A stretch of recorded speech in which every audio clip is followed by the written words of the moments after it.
So just so everybody is on the same page, we're going to start 1 o'clock here, or just about, with one of our disability keynote speakers. Very glad to have them introduced in just a moment. 2 o'clock will be our second legislative panel. That will be with Democrats, Republicans, representatives, senators, again going over disability issues and priorities for Harrisburg to consider. So that runs at 2 o'clock. Our resource fair is over. So I hope you guys had a chance to check it out. It sounds like it's still doing actually a little bit of work in there, so that's pretty good. So I hope it was good resources for you. So look, as we move into the disability topic that's here, one of the, when we had a chance to start this project, we had a question about whether or not we were doing a disability event or a mental health event. To be honest, we quickly realized that largely that's irrelevant because so much overlaps. And if it isn't an issue of a dual diagnosis scenario, then it's an issue of struggling to find a system that works and meeting needs and keeping promises. And so much of those challenges were there. And so we designed this event to be together. Not only did we do that, but the whole point was to not have it so that it was about one diagnosis or another. So we wanted it to be something to which everybody can come, find a value in the discussion, and maybe a resource that can help, and an idea about what their future will be, whatever they want to make it, how they can make it by coming here. So that was just some background on how we got here. And of course, for those of you who are new to us today, we are very lucky to be here at the home of the Bethel congregation. They are fantastic. We've always been here for our event. And I would obviously also just mention as well that we're thankful for our sponsors today, which included St. Clair Health and Unique Source PA, which were great as well. So let's talk here about moving into our next presentation, our next discussion. I want to remind you that we're going to handle it very much like we did for the mental health, which means that my staff, you raise your hand, my staff will come around. They will pass out note cards. We're going to do our best to get as many answers as we can today. Yes.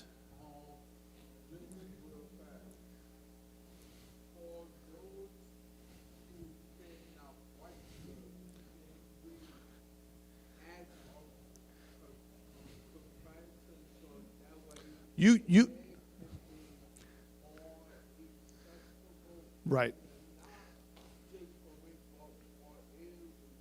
So what this very well-dressed gentleman is saying, you do look sharp, is that, some people may have a little problem with writing a little bit. And so, yes, you raise your hand, and I promise you we'll work that out, okay? So, but for those of you who are writing, be sure to put your email on the back if you'd like to be sure, because if I don't get to everything, we will submit them and have them hopefully answer questions afterwards if we don't get to everybody. So please keep that in mind, okay? All right, so let me introduce, I think they're coming up together, right? Is it two coming up together? No. Once. Who? All right. So, introduce. Okay. So first, I want to introduce Dr. Valerie Arkoosh. Dr. Arkoosh was appointed to lead the Pennsylvania Department of Human Services by Governor Josh Shapiro on January 17th of this year. Prior to this role, the soon-to-be secretary, she's acting now, soon-to-be secretary, should be secretary right now, Dr. Arkoosh served on the Montgomery County Board of Commissioners for 8 years, including as commission chair. As a physician and a public health professional, she was at the center of Montgomery County's efforts to combat the COVID-19 pandemic. She's been deeply engaged in the national effort to achieve comprehensive healthcare reform and led the National Physicians Alliance, a national nonprofit organization of physicians who, putting their patients before profits, joined a broad-based nationwide coalition for reform. So we're going to thank the doctor in just a moment. Also coming up at some point with the doctor is Ms. Kristen Ahrens, who currently serves as the Deputy Secretary for Pennsylvania's Office of Development Programs, which you might know as ODP, within the Department of Human Services. Prior to her appointment as Deputy Secretary in 2018, she served as Director of the Bureau of Policy and Quality Management at ODP. Before joining ODP in 2016, she was the Policy Director for the Institute on Disabilities at Temple University. I didn't know that. And Ms. Ahrens has 30 years of experience working with people with developmental disabilities, from advocacy and community education to providing supported living, family supports, and self-directed services. It includes development and management of several self-directed models. Whew. All right, that was long, but thank you both. So let's welcome them if you can. Help give a round of applause to our guests. Good afternoon, everybody. Have you had a good day so far today? Sounds like it. That's great. Well, Representative Miller, thank you so much for inviting myself and Deputy Secretary Ahrens to join you today. Sounds like you've had a wonderful meeting so far today, and I'm really honored to be part of the conversation this afternoon. As you heard, my name is Val Arkush, and I am the Acting Secretary for Pennsylvania's Department of Human Services, and incredibly honored to be in this role. I was called to public service because I saw so many problems during my work as a physician, practicing in Philadelphia teaching hospitals, that extended beyond an individual's choices or circumstances. In order to be healthy, so many of my patients needed stable housing, clean air to breathe, clean water to drink, or simply a grocery store in their neighborhood that sold fresh fruits and fresh vegetables. As a doctor, I couldn't prescribe any of those things. So I went back to school to learn about public health. I eventually ran for office and served for the past 8 years as a county commissioner in Montgomery County, where I was responsible for overseeing delivery of mental health and disability services at the county level. And I know how challenging that work can be, and particularly during the last 3 years under the COVID-19 pandemic. I am so grateful for those workers that do that work every day, that were really on the front lines of making sure that their clients had what they needed to get through that pandemic. And I know some of you are in this audience, and for those of you who are fortunate enough to be recipients of that work or oversee that work, we are so grateful for everything that you do every single day. Now at DHS, I have the opportunity to just build on that experience and hopefully do even more. Your work and your advocacy are essential to assuring that DHS at the state level and our partners in the counties are able to effectively deliver services, meet individual needs, and help Pennsylvanians with disabilities live the everyday lives they deserve. If you're not familiar with the concept, Everyday Lives in DHS and our Office of Developmental Programs guiding principle, Pennsylvanians with disabilities have the right to an everyday life, just like every other citizen. And everyday lives are defined by inclusion, opportunities, relationships, people with disabilities being valued and respected members of their communities. These values guide our work every day. And having served as a commissioner with Governor Shapiro in Montgomery County, I know that he shares these values as well. Ensuring that people with disabilities can access the services, supports, and care they need to live an everyday life and pursue their goals is our responsibility. And this is an obligation that Deputy Secretary Ahrens and I take very seriously. I know this system has been incredibly strained for more than 3 years. Caring for people uniquely vulnerable to COVID, protecting yourselves and your loved ones at home from COVID-19, and maintaining continuity of services and supports amidst an ever-changing operating environment. COVID-19 relief bills and the American Rescue Plan Act have allowed us to extend great support and flexibilities to providers navigating these challenges.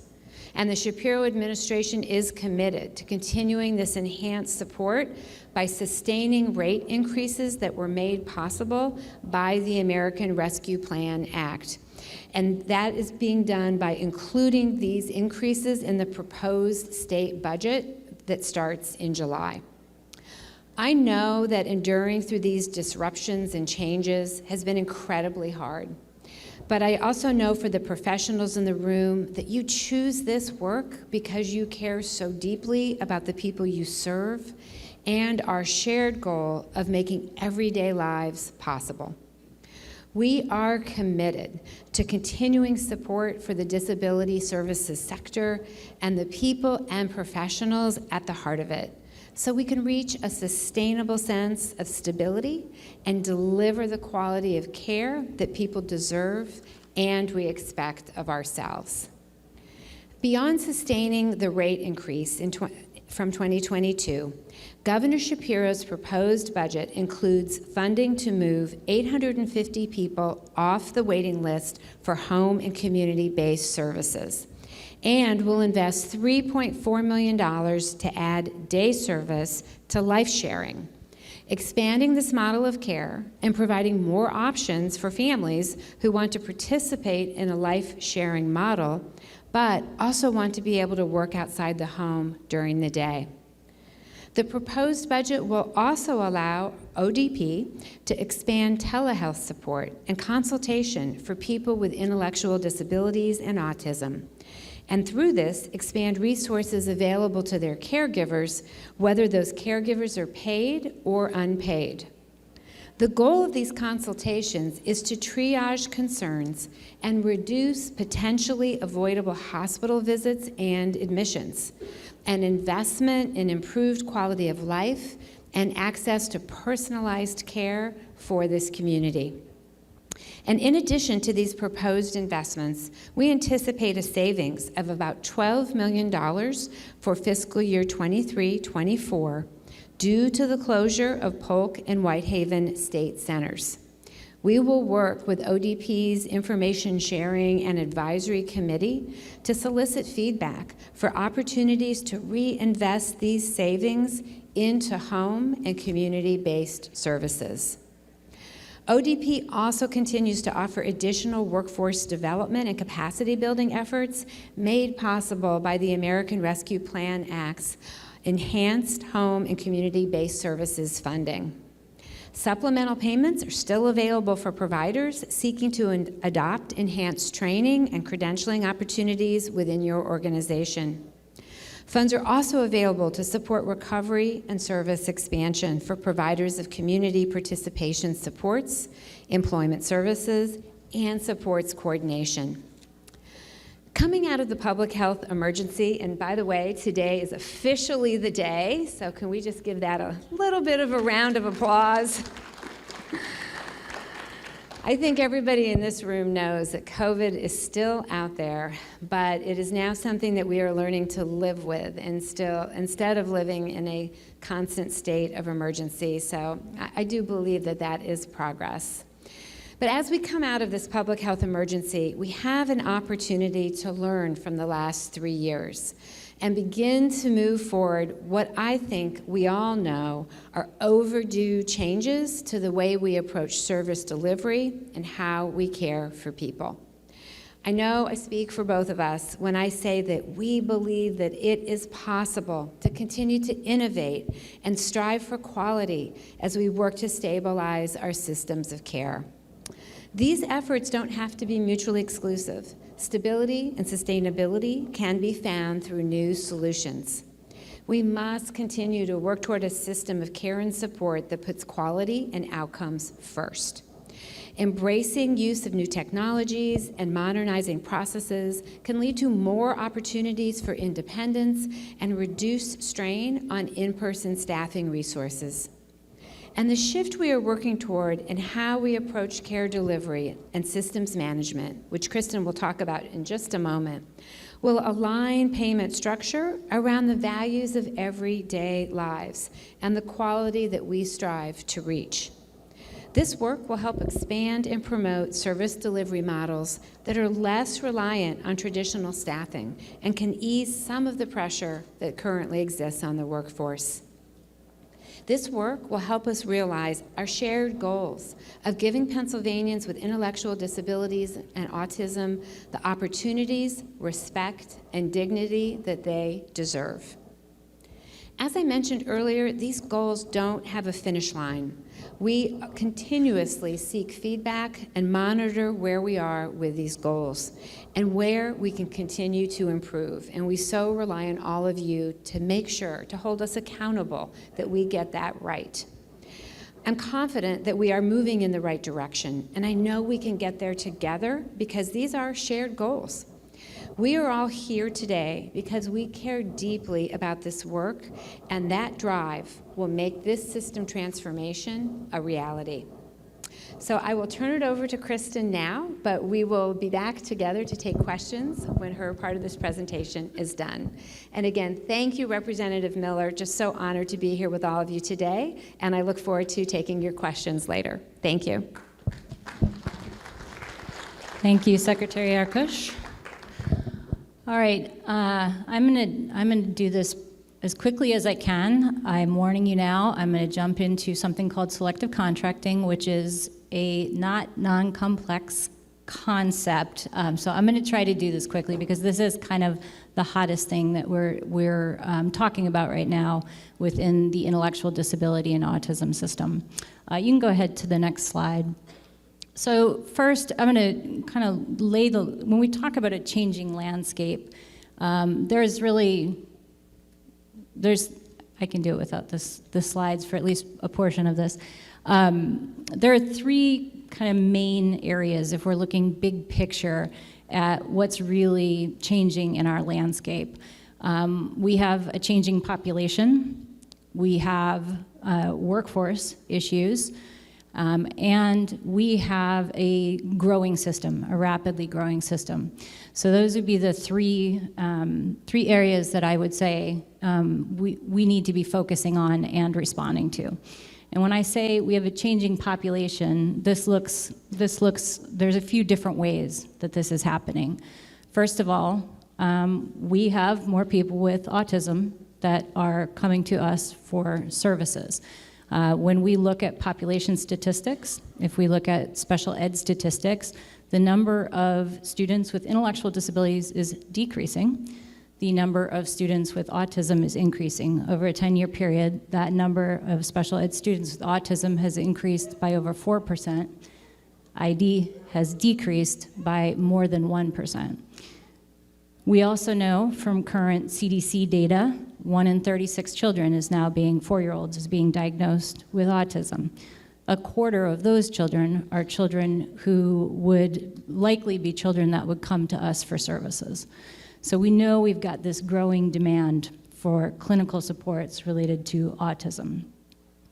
We also have a more medically complex population, people with more medically complex conditions that are coming to us. Some of this is because we expanded our eligibility to specifically serve children who have medically complex conditions. Part of this is because we have really great medical technology. People are living longer with more complex conditions. We also have an aging population, just like the population in Pennsylvania in general. People with ID and autism also aging, which means that comes with age is the disabilities that come with age. All of that adding more complexity. We've got 96% of people who come to us for service are served in community settings. 40% of them have a dual diagnosis. We have a high level of trauma in our population. People experience trauma at a very high rate. So all of that meaning, if we're gonna respond to this, we have a tremendous responsibility around really building clinical supports around and into our services. This means that we really have to focus on how we are supporting families to support their loved one through a lifespan. This means that we've got, in terms of those clinical supports, our service system has to integrate and work with physical health and behavioral health. Our providers have to have integrated clinical services within them. In terms of workforce, I probably don't have to tell anyone in this room the issues that we have with workforce. And those aren't going away anytime soon. The demographics don't work. The working age population that typically goes into caregiving fields has been declining as the number of people needing support is increasing population-wide. So we have to, as a system, not just ODP, human services generally, have to be really thinking about when and how we use that workforce, who we're attracting into that workforce. We cannot rely on our former strategies to be building that workforce. System growth, we have grown. 10 years ago, our system was $1.3 billion in state funds. This year, it is $2.9 billion. So we have more than doubled in terms of the state funds coming into this program. We have added more than 10,000 people into home and community-based services during that same time period. So what are we doing? Please go back. That's it. I'll tell you when to flip. So what are we doing about this, right? We have these tremendous challenges in front of us, and we have countless things that we're doing within DHS to be trying to address these. But today, I'm going to talk to you about one of those because this was recently introduced to our Information Sharing and Advisory Committee as one way that we want to be addressing some of these issues. So we have significant quality issues and significant sustainability issues within our system because of that current climate I just explained to you. So we've got to be doing something differently to try to get at it. So ODP did some pretty extensive work with a consulting firm to take a look at how could we manage our system differently? Like, what does the federal government allow in terms of arrangements that a state can have with them to manage a service system differently? And then what are other states doing when it comes to supporting people with intellectual and developmental disabilities? Long story short, we landed on something called selective contracting. So this is a tool that the federal government allows states to use, and we want to use this to support the management of our system and some system improvements. Specifically, ODP wants to use selective contracting in our IDA waivers, which is the Consolidated Community Living and Person-Family Directed. This will not apply to our adult autism waiver.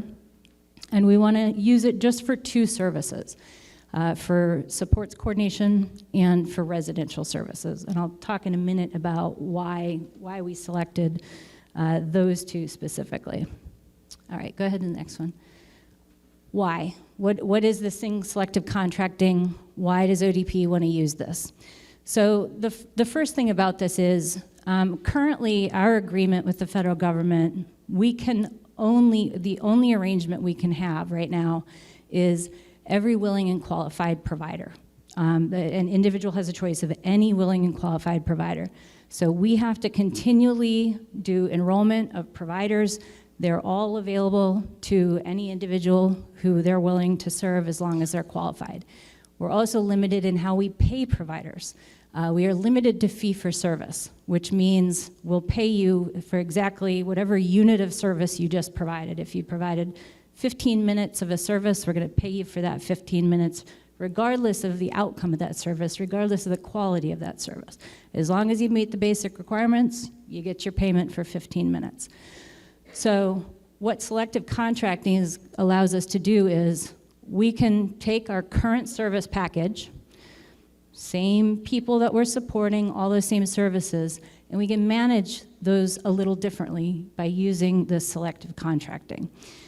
It allows us to kind of close that front door and say, not every willing and qualified provider, only providers who can meet quality standards that are established can provide services.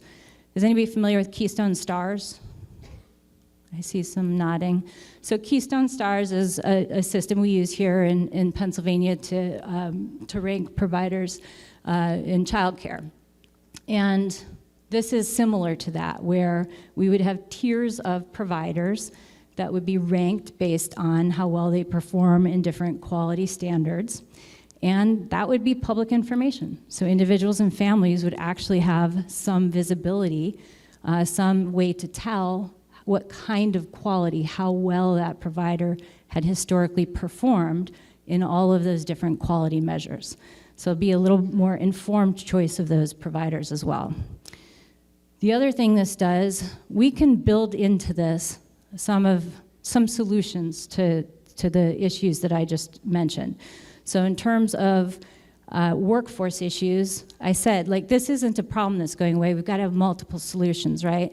One of those is we have to get better at promoting and using service models and service delivery methods that aren't as reliant on direct support professionals. So where we can use technology, we've got to be getting better at using technology. Where we can use self-directed services, or where we can use life sharing or supported living instead of a day program and residential services, which are very heavy intensive staffing. And we need those. We absolutely need those. But if we can take any pressure off the workforce so that the people that need those have it, we should be doing that. And also, those are very preferred models of services, all the ones I just listed.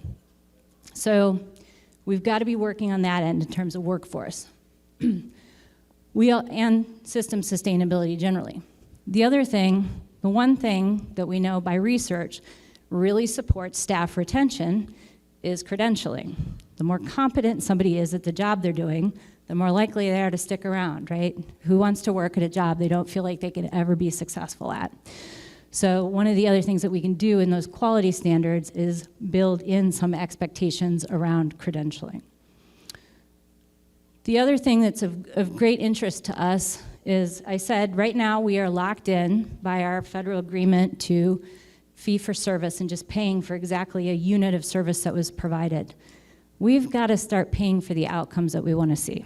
We want to be able to align our payment with system outcomes. This would allow us to do that. We can use what are called alternative payment methods if we move to selective contracting. Those two things go together in terms of federal requirements.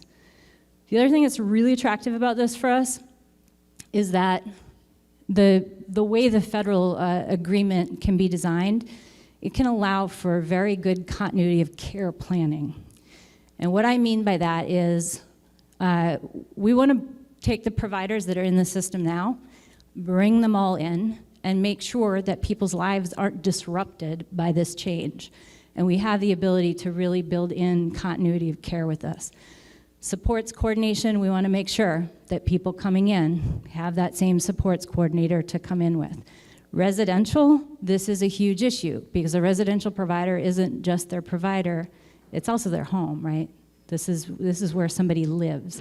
So we have to be very, very thoughtful about that continuity of care. The way the federal rules are designed, it allows us to build a lot of that in and really think through that. And that's something that we have to do with tremendous care. All right, next slide. So when I say residential services, for those of you familiar with ODP, you might know what that means, but I'll be specific, and certainly these slides are available.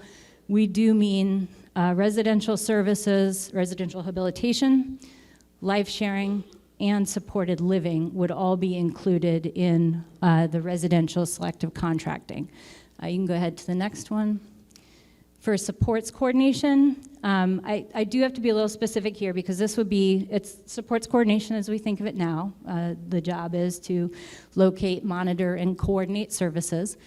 We would include targeted supports management. So for the people on the waiting list who aren't enrolled in a waiver, that their supports coordination organizations would also be included in this selective contracting. I also want to be really clear that one of the things that we will build into this is choice. That individuals, regardless of the county they live in, will have a choice of supports coordination organizations, which I can't really say is 100% true today, that we still have some counties where people don't really have a choice right now. That will change, that will have to change. People will also have a choice of residential providers by geography. So that there are some federal requirements that will make us do that. We also have a great interest in doing that. All right, go ahead to the next one. So why are we doing this? We've got to improve the quality of services. We hear constantly from individuals and families concerns about the quality of services, particularly residential and supports coordination. Those are two pivotal areas for us. Residential is 24/7 care for people. Supports coordination, that touches everyone. Everyone has a supports coordinator, and the quality of that planning with that individual and that coordination of services is absolutely critical to, in many cases, to people's outcomes, right? So this is why we've identified those two key areas to do this with.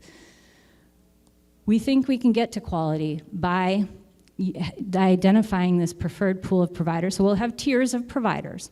Within those tiers, again, think Keystone Stars, we will have a preferred provider pool, which will really help drive quality and get at a lot of those issues I said that we're struggling with at when I started this.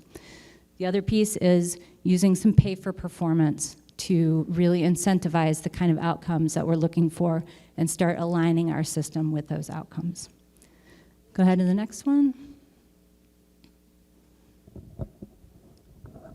All right, so what stays the same? ODP will continue to operate our waivers. The waivers as they are, that same set of services, the same people receiving those waivers. The county role will not change for those of you who know ODP's system. We are a very county-based system. Our county administrative entities' roles will not change. Individuals and families will have choice of providers. They will have choice of providers where they have a little more information about what those providers' history of service provision is. That will be visible, that will be more public, so that people have more information to make choices from. ODP will continue to administer our home and community-based service programs in partnership with the counties, just as we have. What's changing or what's new is we will administer or manage residential services and supports coordination through selective contracting. For those of you who are interested in Social Security Act, the law that governs all of this, it's 1915 B4 is the authority that we would do that under. We will apply for 2 of those, one for residential, one for supports coordination. ODP will need some help. This is a very data driven process, right? If we're evaluating providers on meeting quality standards, we have to really identify what those quality standards are. We have to be able to measure them, and we have to be able to report on them. ODP needs some back office support doing that. We do not have the internal resources to manage all of that, do all of that reporting, get that out timely. So we will be issuing a request for proposal for an external administrative vendor. That vendor will literally be doing back office data collection, data reporting, data analysis for our office. Again, ODP will still be doing all of the administering of this. This is a behind-the-scenes vendor for us. Residential providers, supports coordination organizations coming in will need to meet these quality standards. And again, we're going to bring everybody in, and then providers will be assigned by tier based on the kind of performance they have related to these different performance metrics in order to stay within whatever tier a provider's in. If a provider is a preferred provider, they will have to continue to meet those performance standards to stay in those tiers. We'll be able to tie payment to quality. The other thing that's very exciting for us about this is I think there's some real opportunities for some streamlining of our oversight with providers related to this. If we have providers, right now, we do oversight the same. Everybody gets the same regulatory oversight. Everybody gets the same licensing inspection. If we have providers who are consistently meeting those high performance quality standards, we believe we can reduce some of that other regulatory oversight based on that other performance. So I think there's some really nice opportunities there. All right, next one. High-level timeline, and again, this is, you guys can all certainly have this. Our timeline is we should have an RFP this summer, and then we intend to launch the selective contracting between July and December of '04 for residential. A year later, between July and December, we'll launch that for supports coordination. And then last slide, let me just tell you what comes next. We've been doing a bunch of these sessions, making sure people kind of understand the concept, what we're trying to do. We will be releasing a concept paper. We'll have a bunch of public sessions where we'll explain the concept, get some feedback from people. We'll also take written feedback. We will have some stakeholder work groups because we have to nail down all of what these standards are that providers will be expected to meet. There's likely to be some surveying that we'll also do to kind of refine that. And then anything we do with the federal government has to go out for public comment prior. So before, in addition to all those other things, we will do a public comment period for the proposed amendments. All right, I will stop there because I can see it's question time. That's right. Okay, thank you. Thank you both so much. We'll get the doctor to come up as well. Okay, don't forget, everybody, if you have questions, raise your hands, and my staff will come around to collect, and put your email down if need be as well, okay? Here's a question in relation to the ongoing professional development training and certifications of staff cost money. How do employers absorb the increased cost of development and training? Will the rate of reimbursement for services increase to allow for this growth? So two-part answer to that question. Right now, we have out, we put out using ARPA supplemental funding for providers to take on a type of credentialing. And providers can and are seeking reimbursement for that right now. So we tried to kind of get that money up front or close to up front right now.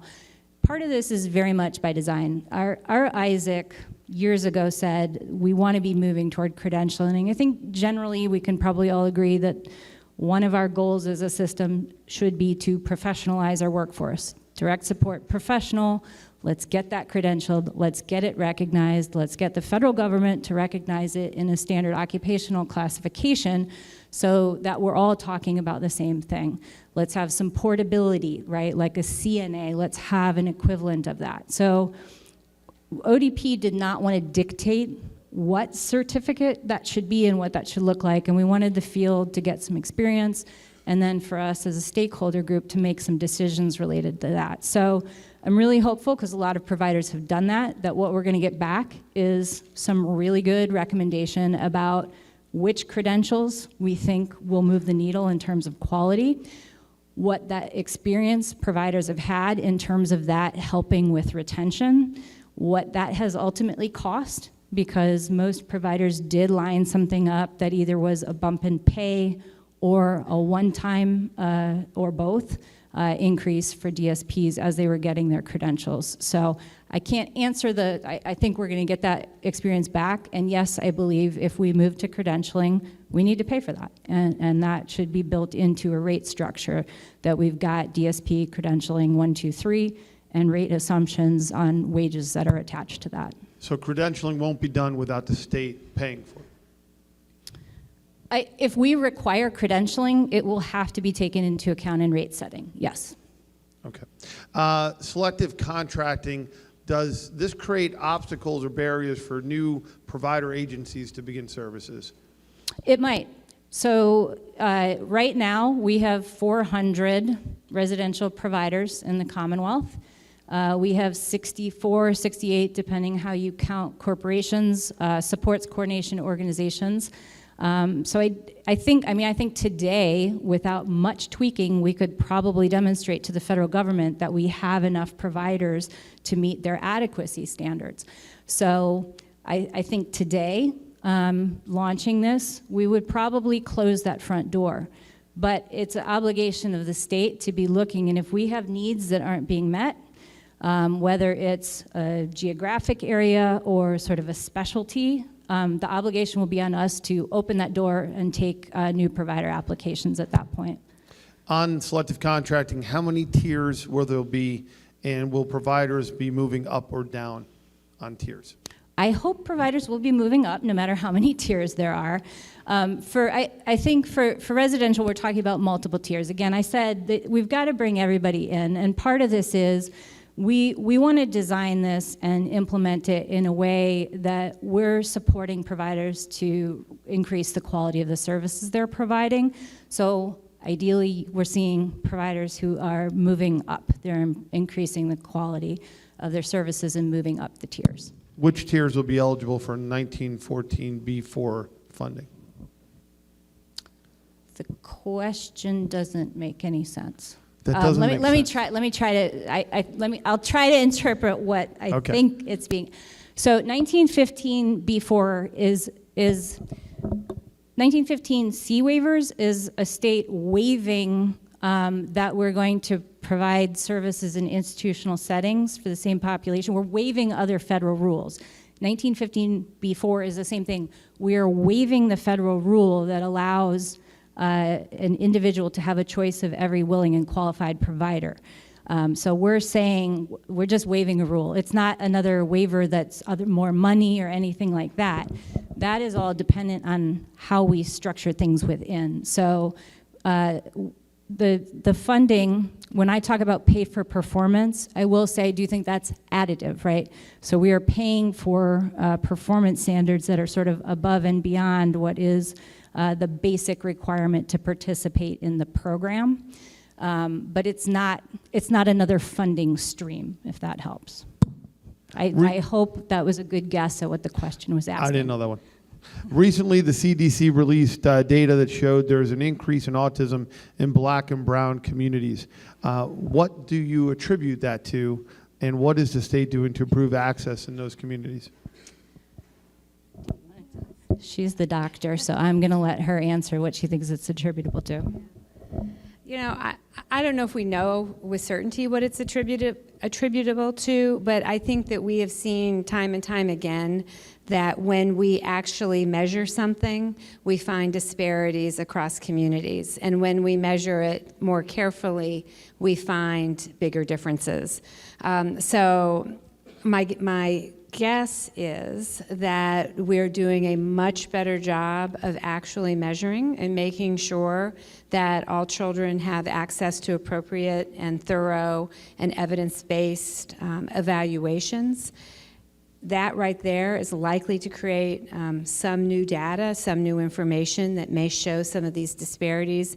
And then there certainly could be other pieces that contribute to this, environmental factors, poverty itself, other pieces that could impact. So I'm not really surprised at that data. We have seen, when we have looked carefully, enormous disparities in things like maternal mortality. We know in our country and in our Commonwealth that Black birthing people die at 3 times the rate of white women or white birthing people. So I think this is sadly just another example of some of the disparities across our communities on a number of factors. Can you share how you will place 800 people from the state waiting list when you don't have DSPs to serve the people now? Yeah, you want to talk about that? We added 732 this year, and those people are finding services. I mean, we do see, we have had a steady increase of people, pre-pandemic though too, a steady increase of people using self-directed services. So people may, I know people are struggling to find services, and people may not be finding all of the services they want, but we did enroll 732 this past year. They are getting services, and I anticipate that those 850 people will also be receiving services. Again, it might not be all of the services that they are looking for or need, but they will be getting some. Isn't that, though, when you say some, isn't it the lowest level of possible services the majority of them would be getting? I mean, isn't it just some version of some degree of like a case management check-in? I mean, what type of services would they actually be getting? No, if they're enrolled in the waiver, they're going to be getting, the enrollments right now are typically into the community living waiver. That's where the 730 was almost all community living waiver. So they could be getting day program, they could be getting companion services, supported employment services, so a whole array, respite care. What dollar amount does the administration believe is appropriate for starting DSP wages? Could you repeat that? What dollar amount does the administration believe is appropriate for starting DSP wages? Well, I can tell you what's in our REIT assumptions in terms of DSP wages. They are slated around $15 an hour average. And again, it varies by service. The wage assumptions are based on what the service requirements are. So that goes up to, I think in supported employment, it goes from like $19 to $27 an hour is the assumption that's built in. Same thing for your sort of more traditional direct support professional that goes up to 19 from 14 something to $19 an hour. So those are the assumptions based on the Bureau of Labor and Statistics. So when you think those assumptions are where we should be? Those assumptions are what are built into our rates. Right, no, I know they're put into our rates.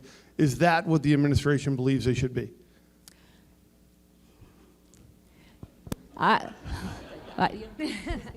You know, I think that we all know that this is a really difficult situation right now across our Commonwealth.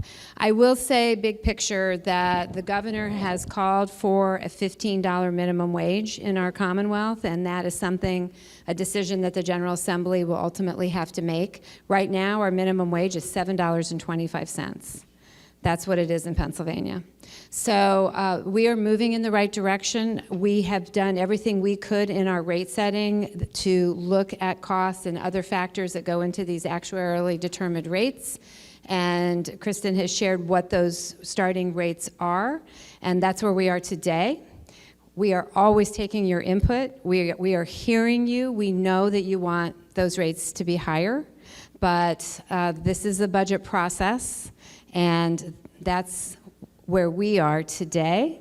There's always opportunities for the budget process to result in a different outcome. Where do we find info for ARPA funds? We thought they expired in October 22. So we have like 17 different ARPA projects. So I'm not, whoever submitted that question, there is a DHS, HCBS, ARPA plan page. If you Google that, you'll see the full plan. You are welcome to call ODP's customer service number and ask if you're a provider what is still available. There are still some ARPA funds that are available, but we've got, there are a number of different initiatives that fall under that. Actually, can I just add one thing to that? And I do think, to sort of add a little bit to what I said previously, that one of the things that's gotten a little bit lost across this budget cycle is the fact that new state dollars are being put into the governor's proposed budget to maintain the rate increase from 2022 that was done with ARPA dollars. And so we do have new state money going into this system. And so to increase rates further will require additional state dollars on top of the new state dollars that are already budgeted or in the proposed budget. So again, I just want to remind everybody, all those things that were started with ARPA, to continue them is requiring a state dollar investment, state general fund investment. With new requirements, do you anticipate there will be a percentage of providers that will now be ineligible? Coming in, no. I mentioned continuity of care. That continuity of care period is something that we will and need to plan for very carefully. The expectation now is that we are bringing all of the current providers in and providing support for providers, hopefully, to continue to meet greater quality standards. But we do not anticipate sort of culling anything from the beginning. We want continuity of care for individuals who are receiving services. That is top priority. Is there anything planned to improve the transition for adolescents to adult services? This year it takes, well, I think I'm not quite sure what the last part here, but transition from adolescents to adult services, is there things you're doing to make that more successful? There are, and I'm really happy to say that in the last few years, and this is one of those sort of good opportunities that came out of the pandemic, I think. Office of Vocational Rehabilitation, the Bureau of Special Education, and our office, ODP, have been working more closely together than people recall sort of in recent history in the state anyway. So we have a number of initiatives underway Connecting for Employment is one of them. We have a number of forums and regional work that we're doing. We've produced a number of materials there. We're doing a bunch of work with the Department of Education around healthy relationships and healthy sexuality training. That is all aimed at making sure people have the information that they need moving into adulthood.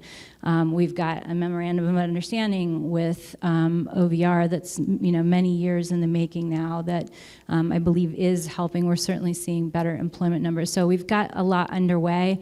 As any of you who sort of work in this space know, that it is phenomenally complicated because you are talking about multiple layers of sort of authorities that we're all responding to, and so many different professionals responsible for so many little pieces. So I think that the good news is, yes, we've got really good collaborative working relationships. We're starting to have, we're working on a memorandum of understanding with PDE around some of the work that we're doing together. So I think there's hope there. I won't say we've made like a ton of progress, but I think we're on the right path and certainly laying great foundations to be making that transition smoother. Okay, I'm going to try for a couple more, and we'll got to wrap it up.